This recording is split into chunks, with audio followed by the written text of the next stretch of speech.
Bienvenue à nouveau dans l'émission. Nous recevons aujourd'hui Gilbert Doctorow, historien, analyste des affaires internationales et auteur de War Diaries, The Russia-Ukraine War.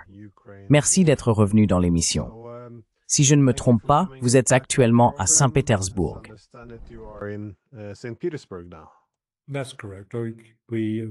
C'est exact.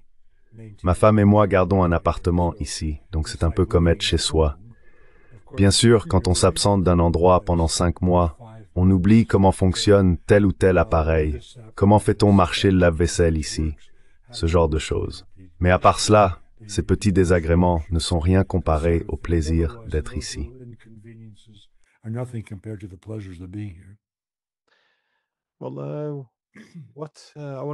Eh bien, ce dont je voulais discuter avec vous, c'est du déclin de la dissuasion de la Russie, ou du moins de la crédibilité de sa dissuasion. C'est une question tout à fait importante. Une dissuasion nucléaire crédible a maintenu la paix pendant la guerre froide, car les deux camps savaient qu'ils ne devaient pas franchir certaines limites. Une fois que ces limites ne sont plus respectées, on risque d'aller toujours plus loin sur cette voie. Et plus on attend pour rétablir sa dissuasion, plus on risque de bouleverser l'équilibre tout entier.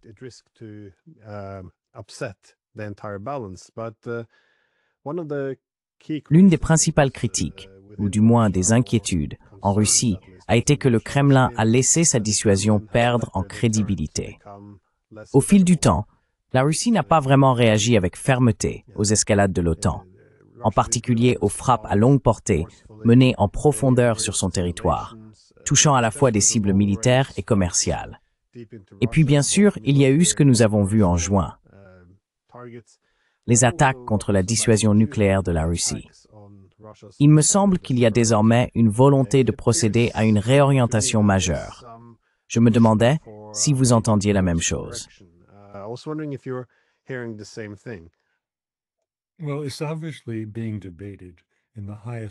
Eh bien, la question est évidemment débattue dans les plus hautes sphères de l'establishment de la politique étrangère à Moscou. Et je tiens à préciser un point qui ne serait pas évident pour le grand public. Ce dont vous et moi allons parler est une question d'une importance considérable et attire l'attention des professionnels de la politique étrangère et de la défense. Le grand public, à la lumière de ce que je vais dire sur la conduite de M. Poutine, le perçoit différemment. On parle du comportement courtois de cet homme, de sa tolérance face au comportement puéril voire insultant des présidents américains, j'emploie ici le pluriel, et des dirigeants européens. Et cela leur paraît crédible. Ils s'en accommodent très bien. Ils sont heureux d'être plus éloignés de la guerre, telle qu'ils l'aperçoivent.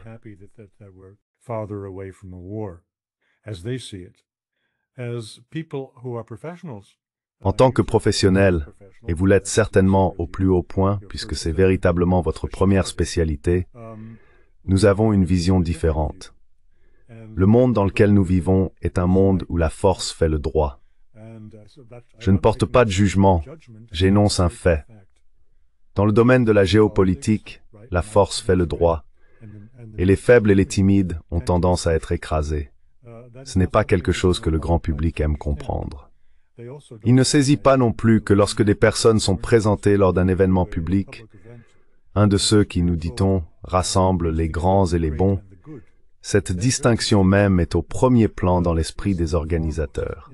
Il y a une différence entre être grand et bon et être puissant et décent. Ce ne sont pas nécessairement les mêmes personnes.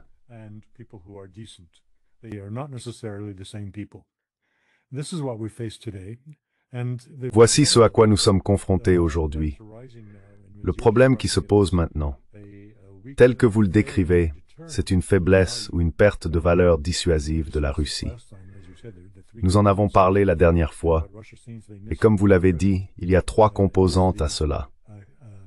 Ce qui semble manquer à la Russie actuellement, c'est la démonstration qu'elle est prête à utiliser les moyens dont elle dispose, ainsi que la communication de cette détermination, à la fois à ses adversaires et au grand public. Cela dure depuis un certain temps. Ce n'est pas arrivé hier. Je reviens à cela lorsque nous parlons de M. Trump à la période précédant même son entrée en fonction, son premier mandat, en décembre 2016, lorsque l'administration Obama sortante lui a tendu une coupe empoisonnée en confisquant les propriétés diplomatiques russes aux États-Unis.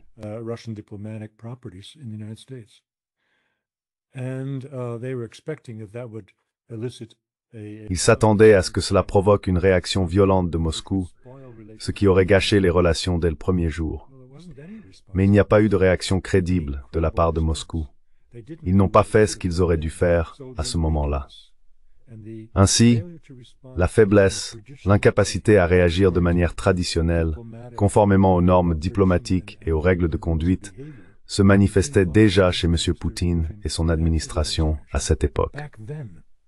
Ça n'a commencé hier, cela s'est accumulé au fil du temps, avec des actifs stratégiquement plus importants mis en péril, comme vous l'avez décrit dans l'introduction, sans que la Russie n'apporte de réponse adéquate.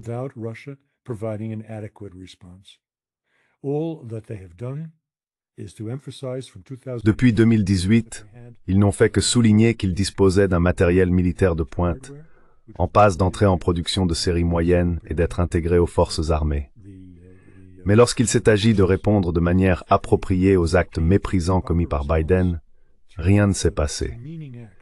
Ainsi, la confiance s'est renforcée aux États-Unis et en Europe occidentale, et M. Trump a récemment qualifié la Russie de tigre de papier. Bien sûr, tous les commentateurs se sont mis à parler de la référence chinoise et de son origine. Eh bien, c'est en réalité sans importance. C'est un terme que nous comprenons tous aujourd'hui. Il désigne un pays qui projette de la puissance, mais qui est incapable ou refuse d'utiliser cette puissance, de brandir le grand bâton lorsqu'il s'agit de se défendre.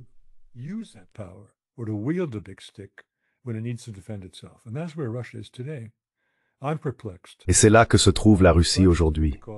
Je suis perplexe. Je suis perplexe parce que M. Poutine, dès le jour où il est entré en fonction, a été loué ou dénoncé comme un mâle alpha. Tout le mouvement féministe a aussitôt eu horreur de lui, car il était clairement, avec ses chevauchés torse nu, un homme à la forte présence physique, même s'il est de petite taille. Et bien sûr, lorsqu'il parlait de son enfance à Leningrad comme d'un bagarreur, un gamin qui traînait dans les cours et se faisait provoquer par des brutes, comme cela arrive toujours entre enfants, il se défendait et frappait le premier. Eh bien, où est ce M. Poutine aujourd'hui? Disparu.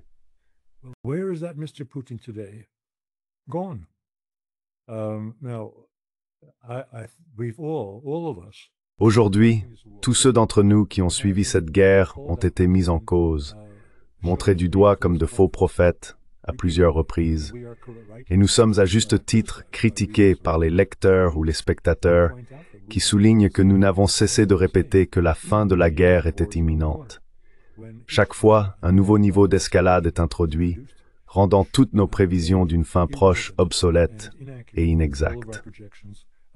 Si cette guerre se déroulait selon les valeurs militaires traditionnelles, où certaines pertes sont jugées décisives et où l'on se retire simplement du combat, on paie le prix et on attend un autre jour, cela se serait produit. Mais ce n'est pas le cas. Et j'en suis finalement venu à me lasser de faire de fausses prévisions, comme certains de mes collègues continuent de le faire.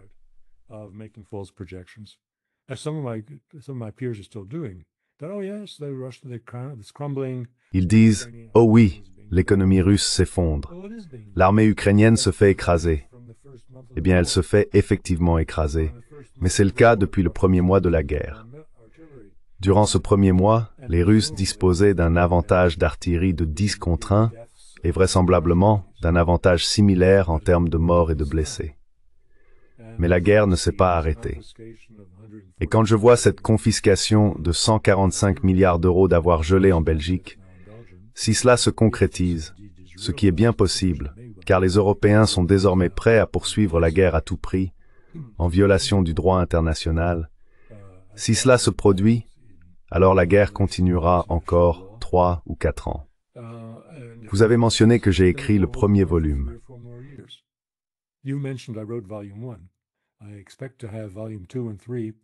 Je prévois de publier les volumes 2 et 3 au cours du premier trimestre de 2026. Mais je ne veux pas remplir toute une étagère de bibliothèque avec ces volumes. Je ne pense pas que quiconque souhaite que cela continue encore 3 ou 4 ans. Et les dernières déclarations de Vladimir Poutine, on parle souvent des revirements de Trump. Eh bien, lui aussi a changé d'avis. Lors de la conversation téléphonique du jeudi soir qu'il a eue avec Donald Trump, la veille de la dernière visite de Zelensky à la Maison-Blanche, on disait qu'il avait été ferme, du moins, c'est ce qu'on nous a rapporté. Bien sûr, nous n'avons pas de traces publiques de ses propos, mais ce qu'il a dit a été répété par Trump le lendemain à Zelensky, des mots que nous supposons venir de Poutine.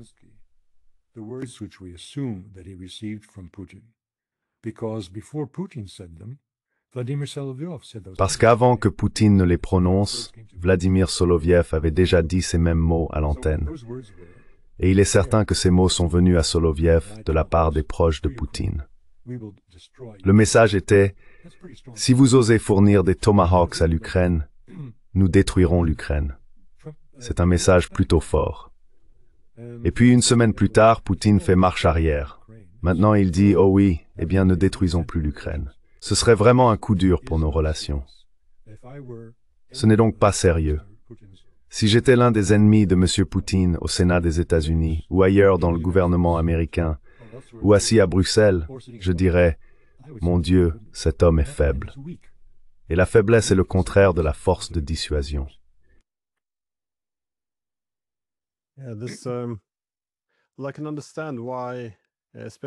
Je peux comprendre pourquoi, surtout après l'arrivée de Trump au pouvoir, il y aurait eu une certaine volonté de privilégier la réduction des tensions plutôt que le maintien de la dissuasion. Parce que, eh bien, en termes diplomatiques, la Russie ne reverra jamais un autre Trump. Quelqu'un qui parlait favorablement de la Russie, disait vouloir s'entendre et reconnaissait que l'expansion de l'OTAN, à plus d'une reprise, était la cause de la guerre. Encore une fois, cela semblait être une voie vers la paix. Enfin, cela semblait l'être. Utilisons le passé ici. Mais il y avait aussi des inquiétudes légitimes concernant l'escalade, et étant donné que la guerre tournait à l'avantage de la Russie, il ne voulait pas faire de vagues.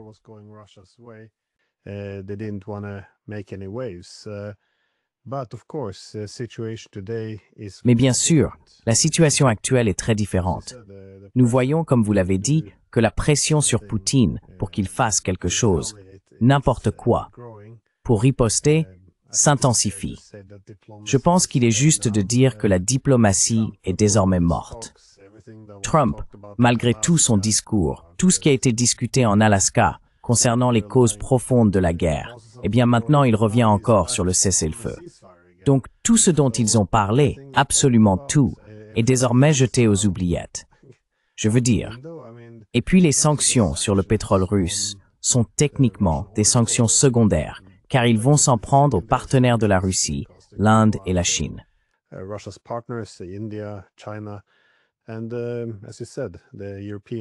Et comme vous l'avez dit, les Européens légalisent essentiellement le vol des avoirs russes afin de financer davantage la guerre pendant encore quelques années.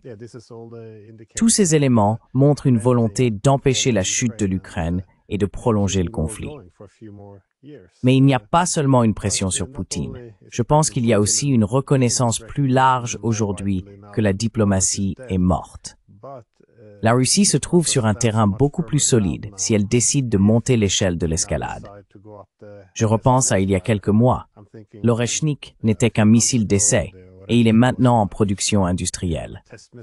Les Russes semblent être dans une position bien plus forte aujourd'hui s'ils veulent commencer à rétablir leur capacité de dissuasion. Mais pensez-vous que cela déclencherait une guerre directe entre l'OTAN et la Russie si la Russie intensifie le conflit ou que cela l'empêcherait?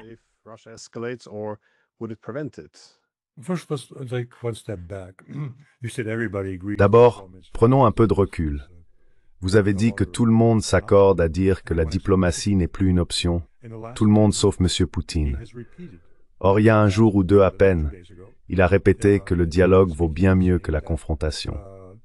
Et ensuite, il a envoyé M. Dmitri aux États-Unis pour une mission insensée, donnant l'impression que les États-Unis et la Russie continuent de se parler et de réfléchir à de grandes affaires pour l'avenir.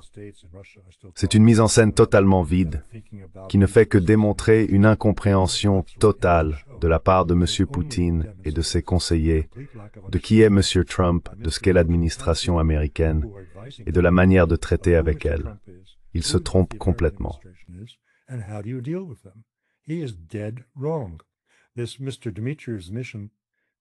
La mission de ce monsieur Dmitri est vide de contenu, car tout ce qui la concerne est dénué de sens. Dmitri est un homme brillant, très ambitieux, et il sert le patron des patrons en gardant évidemment un œil sur l'avenir de sa carrière politique. Je n'ai rien à redire à cela, mais ce qu'il fait maintenant est totalement stupide pour les intérêts de la Russie. Vous récompensez les États-Unis en prétendant que les deux pays sont encore en bons termes et qu'ils ont de grands projets économiques pour l'avenir. Le lendemain, les États-Unis imposent des sanctions secondaires. Cela a été discuté avec Trump, discuté avec Poutine. Quel est le résultat ou la conséquence probable de ces sanctions? Et Poutine a dit, « Oh, nous nous entendrons bien. » Ce n'est pas un accord.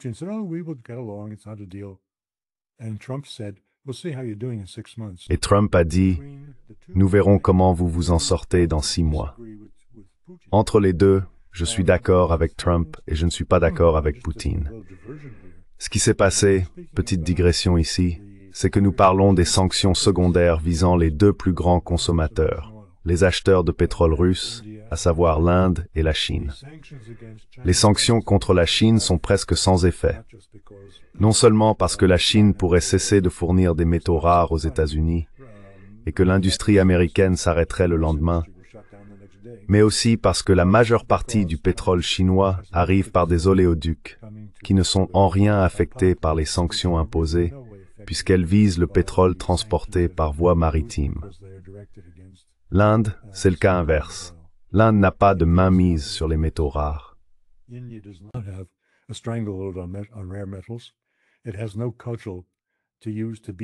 n'a pas de gourdin à brandir contre les Américains, comme le font les Chinois. Et son pétrole, dont le volume est à peu près équivalent à celui que la Chine importe, arrive entièrement par voie maritime. Hier, je crois que c'était Reliance, une entreprise privée et le plus grand importateur de pétrole russe en Inde, qui a annoncé qu'elle n'achèterait plus de pétrole. Ce n'est évidemment pas la fin du jeu. Les Russes et les Indiens cherchent sans doute à trouver des solutions de contournement, mais il y aura une perte de vente. Et qu'est-ce que cela signifie pour le budget russe? M. Trump a raison. Si les Russes ne parviennent pas à convaincre les Indiens de maintenir le même niveau d'importation, ils perdront environ 10% du budget de l'État.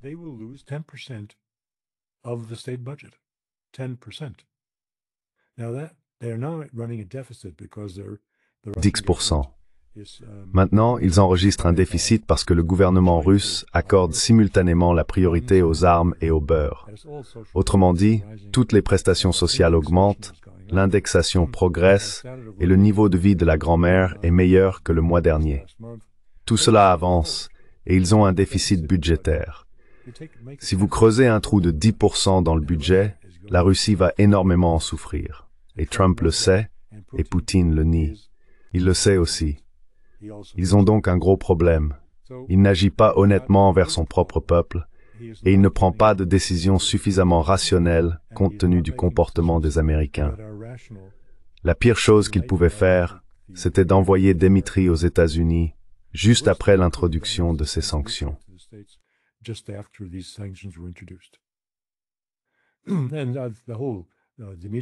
Et toute l'affaire Dmitriev en général, juste pour revenir un instant en arrière, est une absurdité totale. C'est seulement que nous, Américains et Russes, aurons de grandes affaires ensemble. Nous faisons de grandes affaires. Très bien. J'entends cela depuis 1975. À partir de 1975, j'ai été très profondément impliqué dans toutes les grandes affaires que les États-Unis et la Russie étaient censés avoir. Et franchement, il n'y a rien eu, non pas par mauvaise volonté, mais à cause des structures économiques différentes. En gros, il n'y a rien à harmoniser comme c'était, et comme c'est avec l'Europe, où les deux s'accordent très bien, fournisseurs de matières premières. Les États-Unis n'ont pas vraiment besoin des matières premières russes. Et ce projet Ce méga-projet montre encore une fois une très mauvaise compréhension de la part de M. Trump. Oh, Trump est un grand promoteur immobilier.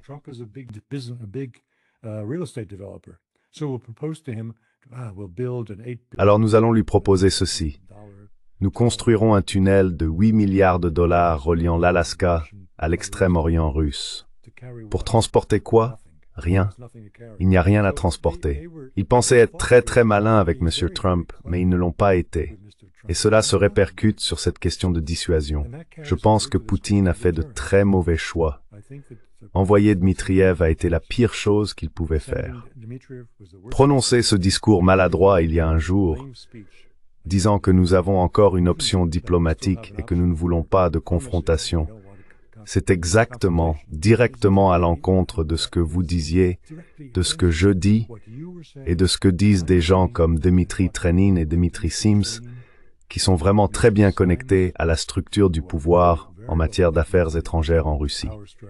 Il y a donc un problème à ce niveau-là.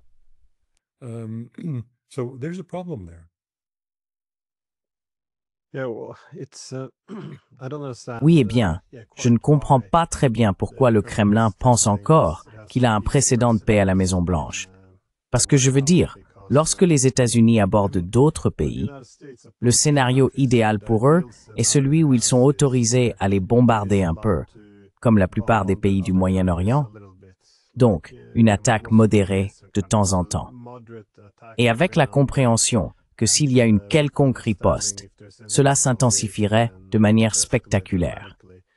La seule façon d'éviter une telle situation, c'est d'avoir une dissuasion crédible. L'Iran, par exemple, l'a très clairement indiqué. Toute attaque contre lui sera suivie d'une réponse, et tout le monde sait qu'il répondra. Cela ne veut pas dire qu'une guerre n'arrivera pas, mais cela incite à une certaine prudence.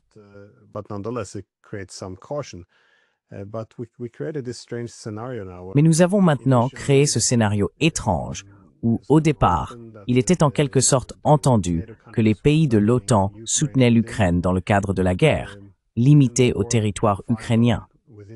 Mais ensuite est venue cette idée. Pourquoi la guerre devrait-elle être confinée là-bas? Apportons-la en Russie. Et maintenant, on voit à nouveau que non seulement Trump a imposé directement des sanctions à la Russie, ce que même Biden n'aurait pas fait, notamment sur le pétrole, mais qu'en plus, tous ces pays de l'OTAN, avec Zelensky à Londres, au sein de la coalition des volontaires, comme ils s'appellent eux-mêmes, discutent des missiles à longue portée à utiliser, de la manière dont l'OTAN peut aider, probablement en utilisant ses armes et des cibles à choisir. Eh bien, essentiellement, il n'y aura pratiquement aucune participation ukrainienne. Nous sommes désormais dans une guerre directe, et pendant qu'ils se font frapper en plein visage, ils disent en gros, eh bien, parlons plutôt. Je veux dire, le principe même de la dissuasion, c'est que s'il y a une hostilité à sens unique, où l'OTAN peut frapper la Russie, mais que la Russie ne réagit pas, pourquoi l'OTAN voudrait-elle alors parler à la Russie? Je veux simplement dire qu'en théorie politique, on part souvent du principe que les pays continueront à pousser, encore et encore, jusqu'à ce qu'on leur résiste. Une fois l'équilibre atteint, on commence alors à discuter et à chercher un moyen de renforcer la sécurité mutuelle.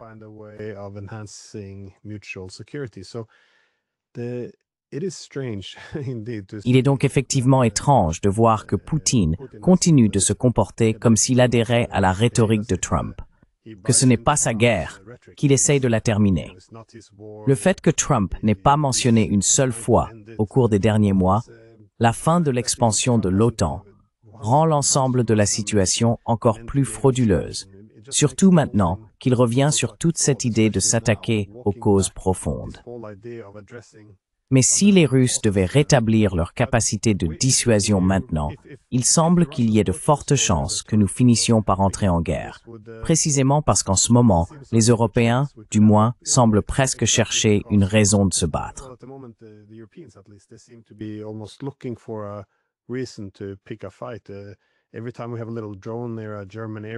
Chaque fois qu'un petit drone s'approche d'un aéroport allemand, on parle de guerre hybride, même s'ils arrêtent des Allemands pour cela. Mais selon vous, où un conflit pourrait-il éclater? Car, alors que Keir Starmer se félicite des sanctions de Trump, il a déclaré que nous aiderions à retirer le pétrole russe du marché. Cela peut vouloir dire beaucoup de choses. Cela peut signifier des sanctions. Cela peut signifier commencer à saisir des navires russes, ou encore aider davantage aux frappes à longue portée contre les raffineries russes. Comment voyez-vous l'escalade évoluer? On dirait que l'OTAN se prépare à une nouvelle série d'attaques contre la Russie.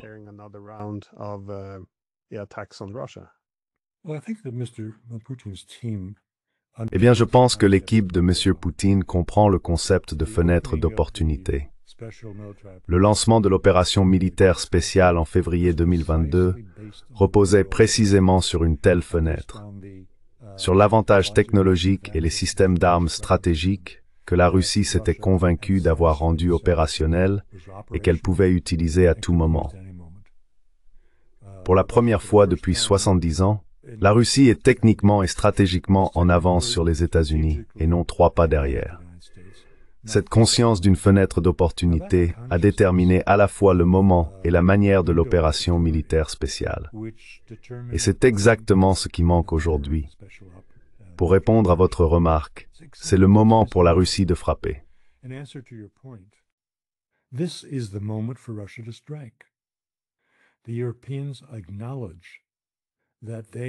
Les Européens reconnaissent qu'ils n'ont rien et ils annoncent publiquement 2029 comme la date à laquelle ils seront prêts.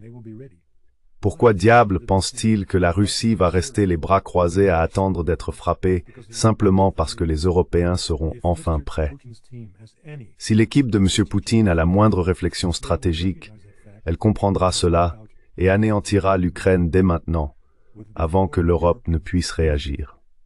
Les Européens se retrouveront à se lamenter, les Américains diront « Nous vous l'avions bien dit » et tout s'arrêtera là. Si le potentiel militaire et les centres de décision de l'Ukraine sont détruits maintenant, ce que ces frappes aériennes rendent manifestement possible, fin de la partie, ou partie et match. Je suis stupéfait que l'équipe de Poutine ait oublié la notion de fenêtre d'opportunité. La Russie n'a pas eu de représailles qui m'image béni toward Hobbes à cet précis.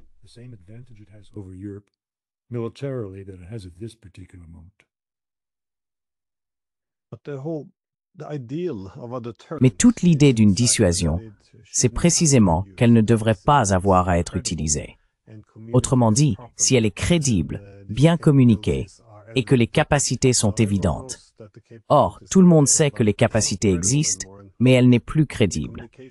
La communication est médiocre. Je veux dire, si le langage était suffisamment ferme pour que l'OTAN le comprenne, comme signifiant que la Russie, ou le Kremlin, n'aurait pas la possibilité de revenir en arrière en cas de violation des lignes rouges, alors ce serait crédible.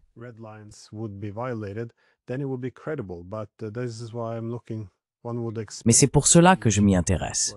On s'attendrait à un discours dans lequel le président Poutine dirait, vous savez, si des missiles à longue portée opérés par des pays de l'OTAN frappent notre territoire ou notre sol, alors nous ferons A, B et C. Si c'est clairement énoncé, et qu'ils savent que le public russe n'accepterait rien d'autre, et que la direction militaire et politique n'accepterait aucun retour en arrière sur des engagements aussi explicites, alors ils n'auraient pas à utiliser leur dissuasion. Il faudrait alors une frappe sur les centres de décision ukrainiens. Ils n'auraient pas à passer par cette escalade. Mais je suppose que ce qui m'inquiète, c'est que tant qu'ils ne le communiquent pas, on monte de plus en plus haut sur l'échelle de l'escalade. Et lorsqu'ils finiront par riposter, on se retrouvera dans une situation de guerre.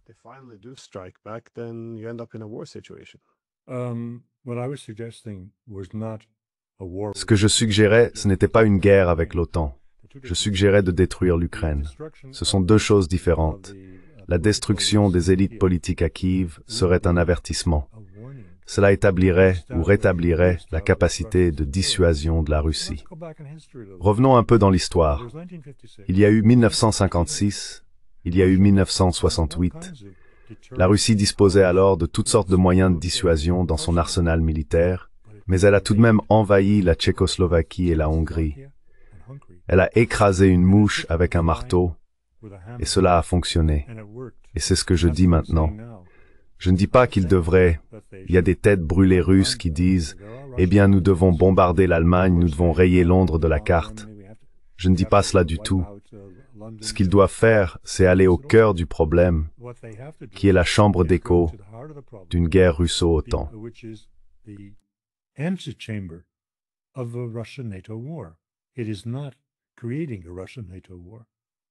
Il ne s'agit pas de provoquer une guerre entre la Russie et l'OTAN. Si l'Ukraine est éliminée, mais de la manière que je décris, ce n'est pas mon idée. Je ne fais que répéter ce qui a été dit par des penseurs russes respectés. Certes, il y a des débats sur le degré de respectabilité de M. Karaganov, mais il n'en demeure pas moins une figure majeure de l'établissement politique russe.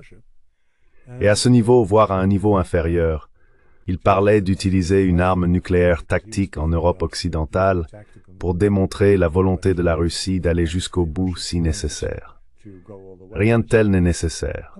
Des Kadyrovtsi détruisant quelques centaines de personnes dans le centre de Kiev, celles qui composent le régime, pourraient suffire à accomplir la tâche et à rétablir la dissuasion de la Russie à l'égard de tous ces bellicistes qui se trouvent être chefs de gouvernement en Europe occidentale.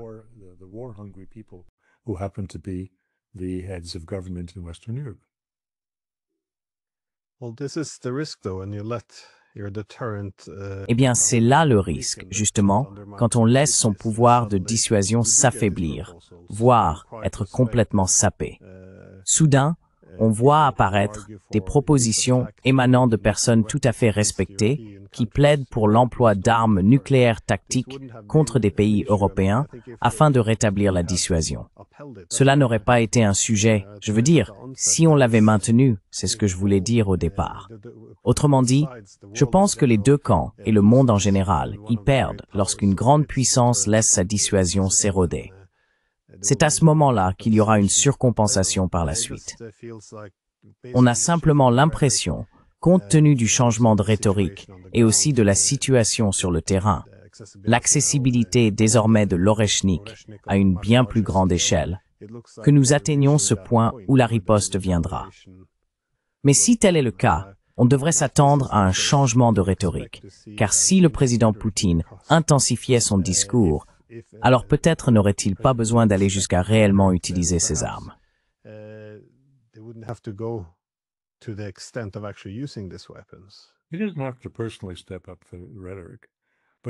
Il n'avait pas besoin d'intensifier personnellement la rhétorique, mais il doit cesser de réprimander la personne de son gouvernement qui était la mieux placée pour le faire. Je parle de Sergei Ryabkov. C'est Ryabkov qui, en décembre 2021, a présenté l'ultimatum, ou les projets d'accord qui étaient en réalité un ultimatum, à Washington et à l'OTAN.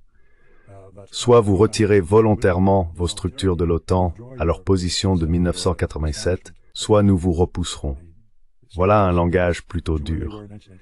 Et c'est ce même Ryabkov qui a été désavoué par Poutine il y a moins d'une semaine pour avoir dit ce que vous venez de dire au début de cette conversation, que la diplomatie avait cessé d'être utile.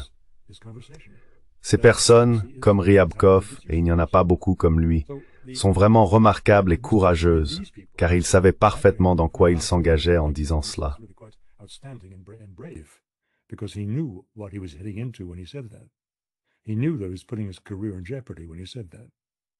Il savait qu'il mettait sa carrière en danger en disant cela. Ils sont à l'intérieur du gouvernement, pas à la télévision d'État. Et ce qui m'inquiète le plus, c'est quelque chose qui va sans doute sembler un peu étrange, je pense, aux téléspectateurs. C'est que nous vivons depuis longtemps avec les récits néoconservateurs sur l'apaisement. Nous ne pouvons pas traiter avec ce dictateur en Irak, nous ne pouvons pas traiter avec ces gens en Libye, et ainsi de suite. Nous ne pouvons pas les apaiser, et ainsi de suite. Et il y a toujours une référence à Chamberlain et à son discours sur la paix pour notre temps, après sa rencontre avec Hitler et la reddition des Sudètes.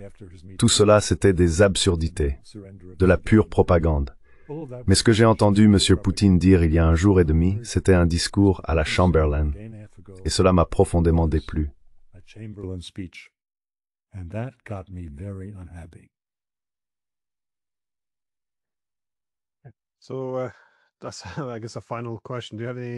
Donc, je suppose que c'est une dernière question. Avez-vous des prévisions sur la direction que nous prenons maintenant? Parce que vous donnez l'impression que Poutine tient bon. J'ai eu l'impression qu'il opérait un léger changement, qu'une réponse pourrait venir.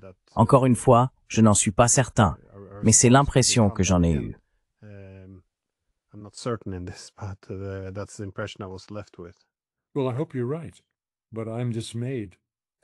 Eh bien, j'espère que tu as raison, mais je suis consterné qu'il ait renvoyé Dmitriev, car cela sape toute idée de son passage d'une diplomatie productive attendue à la restauration du pouvoir de dissuasion de la Russie par la communication et une démonstration de fermeté. Je ne sais pas, personne ne sait ce qu'il va faire ensuite. Mais il a été incohérent ces 2 ou 3 dernières semaines, et je pense que tu seras d'accord avec moi, incohérent à sa manière, tout comme Trump. L'une des critiques que j'entends de la part de collègues, confidentiellement, en aparté, pas en public, est que Poutine doit se comporter ainsi parce qu'il reçoit des rapports de psychologues russes qui ont étudié Trump. Sa volatilité, son imprévisibilité et le danger qu'un homme comme lui représente avec son doigt sur le bouton nucléaire. Et donc, il joue avec Trump de cette manière.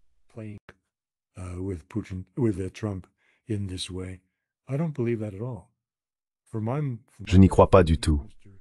À mon sens, M. Trump est un bon chrétien, un vrai croyant, un homme de famille, et la dernière chose qu'il souhaite voir, c'est les États-Unis, y compris sa propre famille, réduits en cendres. Donc je ne m'inquiéterai pas une minute que Trump fonce tête baissée. Je ne crois rien de tout cela. Je pense que certaines personnes essayent simplement de se couvrir pour avoir été des apologistes de Poutine. Je ne suis l'apologiste de personne. Nous avons déjà abordé cette question. J'essaye simplement de continuer à lire la situation telle que je l'aperçois. Et peut-être que vous avez raison. J'espère que vous avez raison, qu'il a vraiment vu la lumière et qu'il sera plus ferme et protégera mieux les intérêts de la Russie. Mais je n'en suis pas encore convaincu.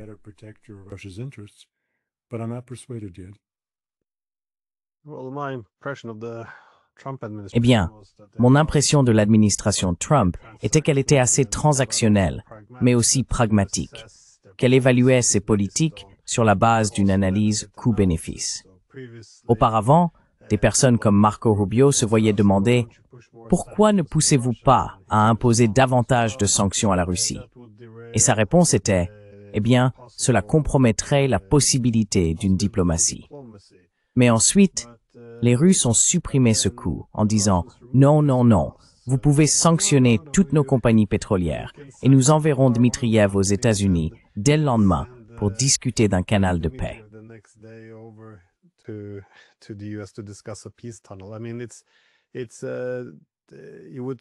Je veux dire, on pourrait penser qu'ils communiqueraient davantage sur les coûts de l'escalade. Mais, oh, c'est très dangereux. Encore une fois, les gens interprètent souvent cela comme Poutine essayant de préserver la paix ou quelque chose du genre. Mais comme nous en avons discuté, lorsque la dissuasion s'affaiblit, la paix devient plus fragile. Il est désormais plus probable qu'il y ait une guerre dont tout le monde sortirait perdant. Mais oui, voyons ce qui va se passer. J'ai le sentiment que quelque chose est en train de changer à Moscou, mais cela reste à voir. En tout cas, merci beaucoup d'avoir pris le temps. C'est très aimable à vous. Well, very kind of you.